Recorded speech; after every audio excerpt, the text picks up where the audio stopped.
para que no sienta que llegaron tarde. Vamos a empezar. Apenas vamos a empezar. Entonces voy a hablarles del doctor Geerhammer. El doctor Geerhammer creó, encontró, descubrió la nueva medicina. Y él, como oncólogo, empezó primero a hablar sobre el cáncer, pero después esto lo pasó a todas las enfermedades. ¿Y él qué fue lo que pasó con él? La cosa es simple. Hammer en el año 80, en 1980, Hammer trabajaba como oncólogo en un hospital en Alemania. Y resulta que su hijo se fue a pasear a Italia. Y estando en Italia, allá en Jamaica, al lado de la playa, alguien de un yate hizo un disparo al aire. Y ese disparo le cayó al muchacho y lo mató. Entonces, claro, Hammer se va a recuperar el cuerpo de su hijo y a hacer meter preso al tipo que disparó.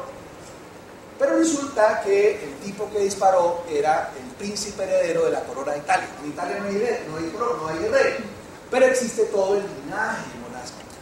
Y entonces el príncipe de Saboya fue el que hizo el disparo. Y Hammer llegó en Italia a hacerlo meter preso. Pero esa era una pelea de burro con tigre, ¿cómo es? Tigre con burro amarrado. Y finalmente a Hammer lo echaron de Italia. Entonces le tocó irse para Alemania otra vez sin haber podido meter preso y con el dolor de la muerte de su hijo. El caso es que tiempo después a Hammer le aparece un cáncer en el testículo. Y él dice, ole, yo sí soy muy de mala, hola. Me matan a mi hijo y ahora tengo cáncer. Recuerden que lo oncólogo.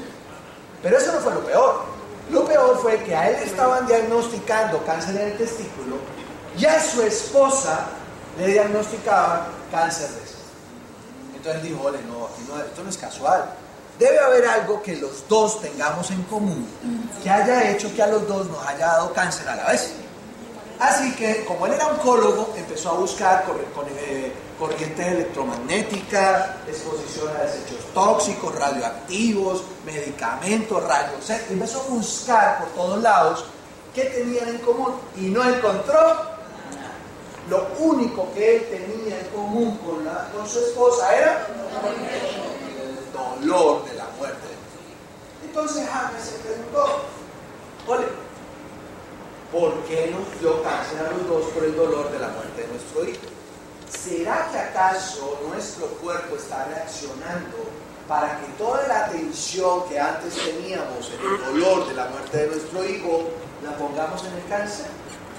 ¿Será que eso es lo que está haciendo el cáncer? Lo que está haciendo es sanándome dolor emocional para que yo me sane de aquí en adelante. Entonces Hammer se fue, dijo, si eso es verdad, entonces el cáncer es bueno.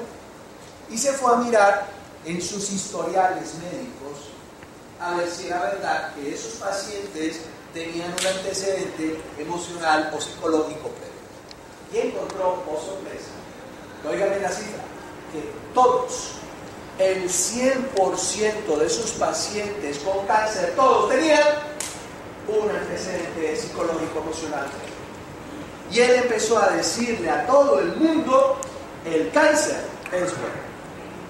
Y lo echaron del trabajo. Imagínense en Alemania, donde están todas las casas farmacéuticas que venden medicamentos oncológicos, y él diciéndole a su paciente, oiga, no tiene que hacerse nada, eso es una cosa fisiológica, así como le da, se lo quita. No tienes que tomar medicamentos, no tienes que operarte, no tienes que hacerte nada, no tienes que hacerte nada, porque eso es algo fisiológico que se te va a quitar. Y claro, todo el mundo le empezó a caer encima, y los colegas le decían, vení, Hammer, vení, no seas bruto, hombre, no seas bruto. Vení, ¿cómo se te ocurre? Si el cáncer es bueno, ¿por qué se muere la gente? Y le dice, hombre, fácil. Porque resulta que cuando a ti te dicen que tienes cáncer, eso es otro choque psicológico. Y ese nuevo choque psicológico produce un nuevo cáncer. Y a ese nuevo cáncer le llamamos metástasis. Los colegas le dijeron, no, Hammer, vení, tampoco. Porque si el cáncer es bueno, la metástasis también.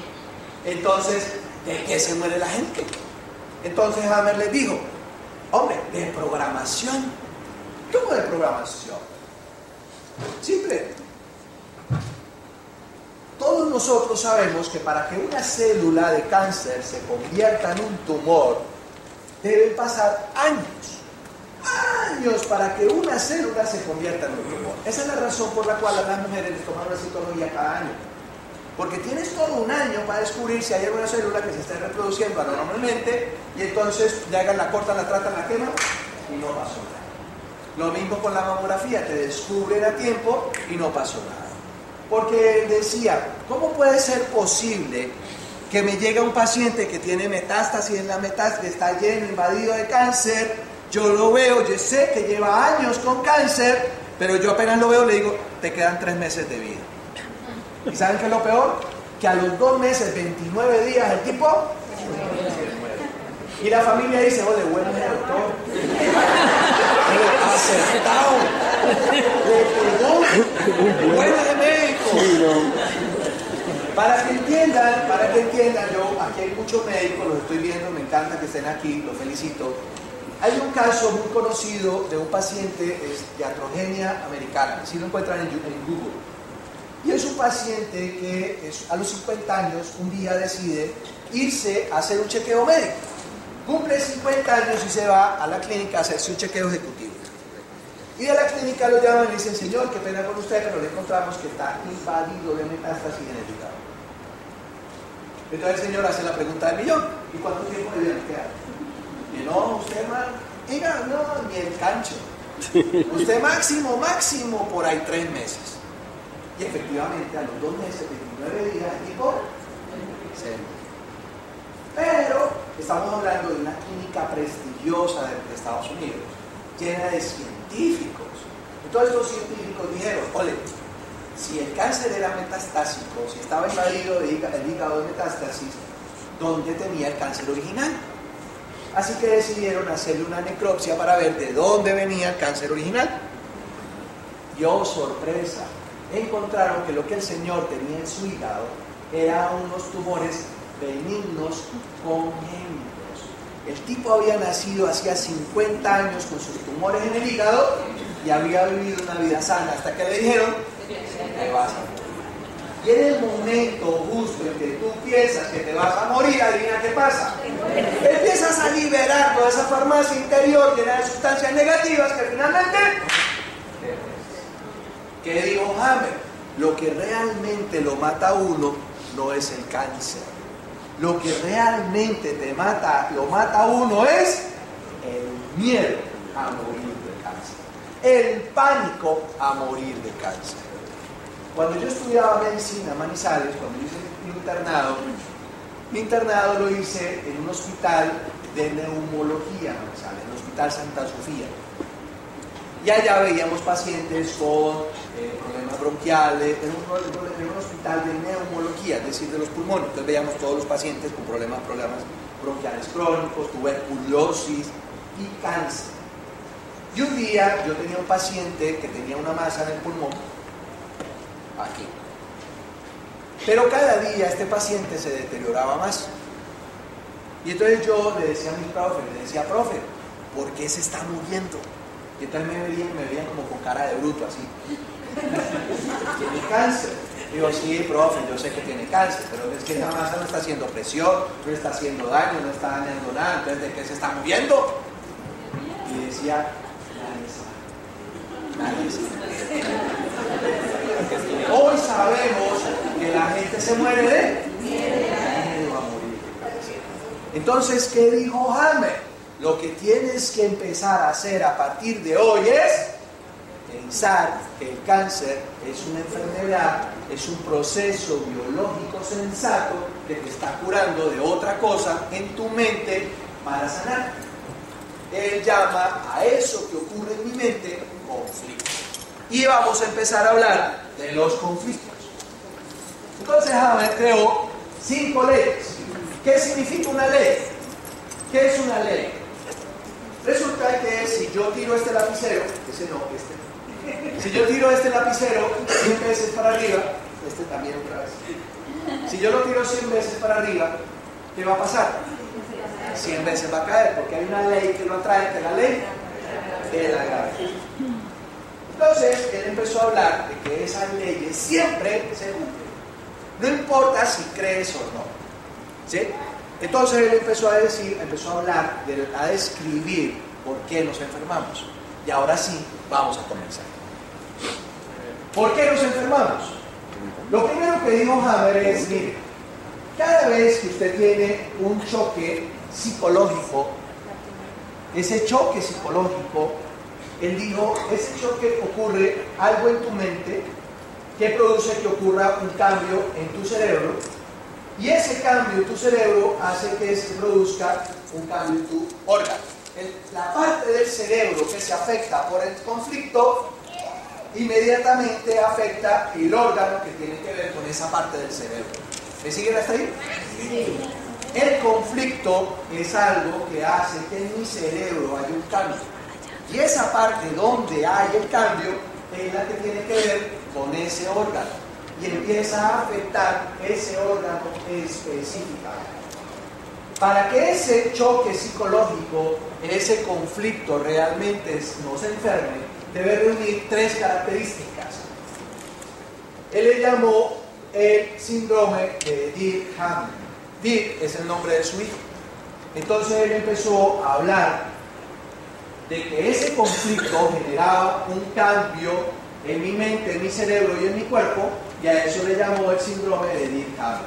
Y es un choque serio, agudo, que te coge altamente dramático, vivido en soledad, que te coge de manera inesperada. Entonces él dijo, el síndrome de Dirkhammer es un choque inesperado, agudo, dramático, que te coge en soledad. Cuando tú entiendes esto, empiezas a entender por qué estás enfermo. Porque empezamos a mirar hacia atrás.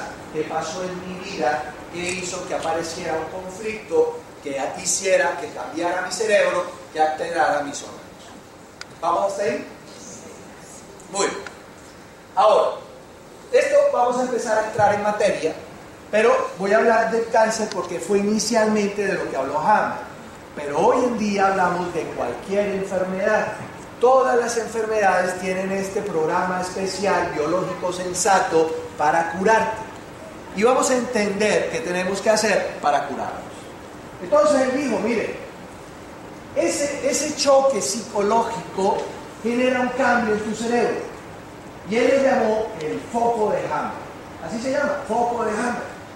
Y ese foco de Hammer es una irritación en tu cerebro o que ocurre por el conflicto. Pero esa irritación en el cerebro hace que se active en tu órgano ese mismo conflicto que hace que te enfermes, que sea lo que llamamos enfermedad. Y ahora vamos a hablar de qué pasa cuando se activa el foco de Hammer.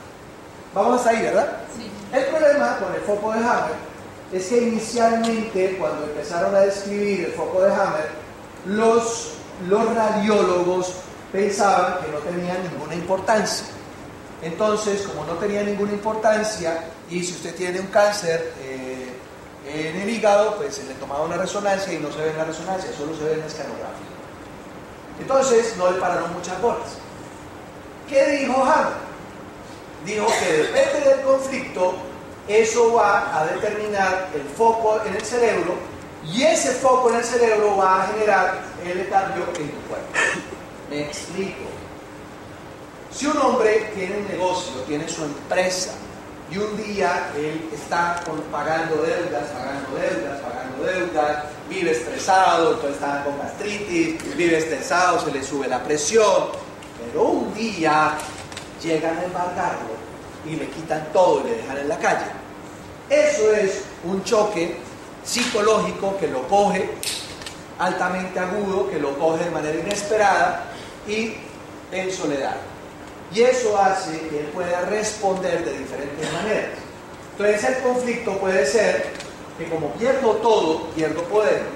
Y al perder el poder, entonces pierdo, es como una pérdida de mi territorio, y eso me afecta a las coronarias.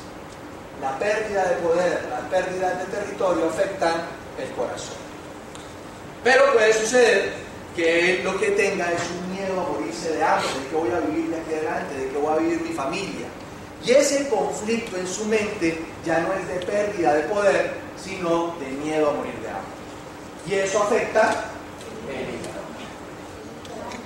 O puede suceder que él, después ya con un señor ya mayor, que tenía su empresa, que tenía poder, que tenía todo, le quitan todo y dice, me toca volver a empezar, yo ya estoy muy viejo, yo ya no soy capaz, yo ya no sé qué hacer, y empieza a desvalorizarse, y cuando se desvaloriza, ¿se afectan?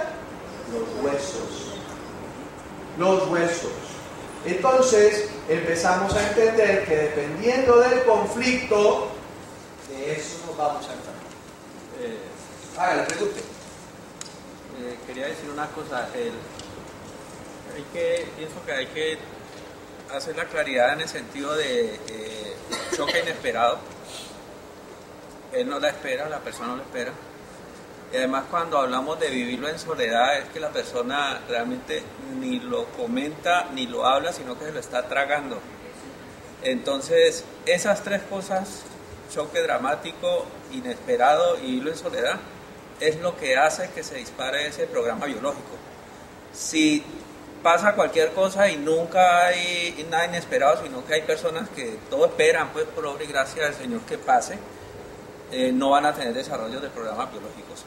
O si por el contrario hablan absolutamente de todo y están comentando de todo, hasta lo que les pasó en el día, en la noche, a todas horas, entonces no van a tener desarrollo de programas biológicos. Entonces tienen que ser las tres situaciones instantáneas, pues. Genial. Muchísimas gracias. ¿Cómo es su nombre? Hernando Rodríguez. Muchísimas gracias por el aporte. Muy válido. Un día llegó una paciente mía a consulta y ella llegaba con 5.000 síntomas de esas que tienen muchas cosas. Y cuando le expliqué todo esto, ella me dijo, ahora ya entiendo a mi hermana. Esta señora tenía 36 años y sufría de todo, sufría por todo, por todos. Y me dijo, ahora ya entiendo a mi hermana. Y digo, ¿por qué? No, porque mi hermana no sufre de nada. Pero ella no se guarda ni me puta para nadie. Mantiene escuchando a todo el mundo. Y eso trata mal a todo el mundo, ¿no? Pero no le duele una vela. ¿Sí? Porque no se lo traga, no se lo guarda. Entonces empezamos a entender que una de las cosas que más nos enferman es tragarnos las cosas. Esa es la peor de todas. Porque en apariencia lo que nosotros escuchamos, la procesión va por dentro. Y entonces uno se aguanta todo porque yo soy fuerte y resulta que los más fuertes son los que más rápido caen. Porque cuando tú te liberas, hablas, te muestras cómo eres, entonces empiezas a liberar todo eso que nos hace daño y empiezas a sanar. ¿Vamos hasta ahí? Una de las cosas que antes hacía un poco la Iglesia Católica era muy bueno era el tema del confesionario. Porque todo el mundo... ¿Por qué antes? Si todavía sigue siendo muy bueno. No, sí, lo que pasa es que